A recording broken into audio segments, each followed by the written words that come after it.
Mr. Goyal, if you just look back at this 1 year, when it first came that India was getting the G20 presidency, there were those who said, well, you know, this happens and it's a routine thing. But India in this 1 year has really redefined what the G20 presidency means. We've just heard Ms. Amitabh Kant say, in a sense, the G20 under India's presidency is now more powerful than the UN Security Council.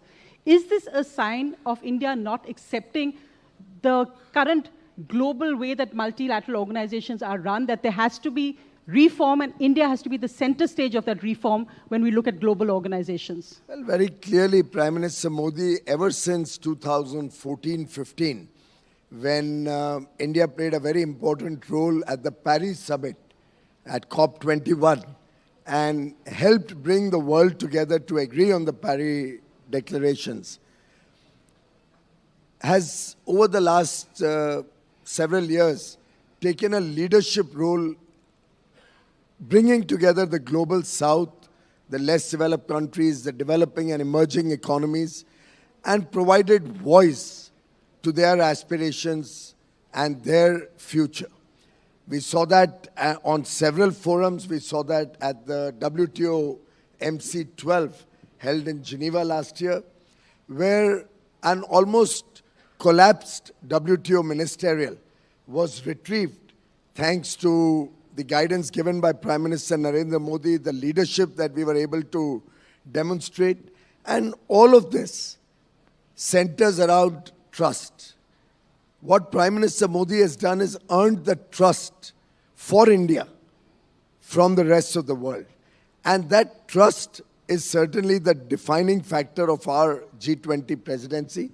As was just mentioned, the G20 grouping represents nearly 85% of the world's GDP. In fact, only yesterday at the B20 summit, which is also very, very widely represented by 55 countries who have participated in our B20, probably the largest business engagement that India has seen in so many years. We had 15 trade ministers on one stage, representing, I think, nearly 80 to 85 trillion dollars of global economy. And that is the power, that is the strength that India has offered to the world. The fact that we can bring diverse opinions on one stage, we can collectively agree on almost every issue related to trade and industry, amongst other things.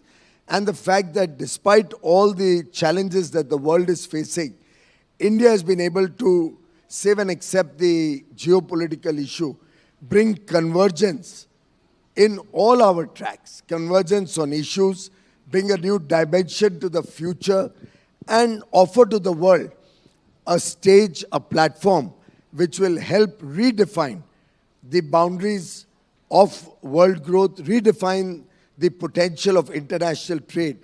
And in that sense, the leadership role that India has achieved is true testimony to the sheer grit and potential of 140 crore Indians.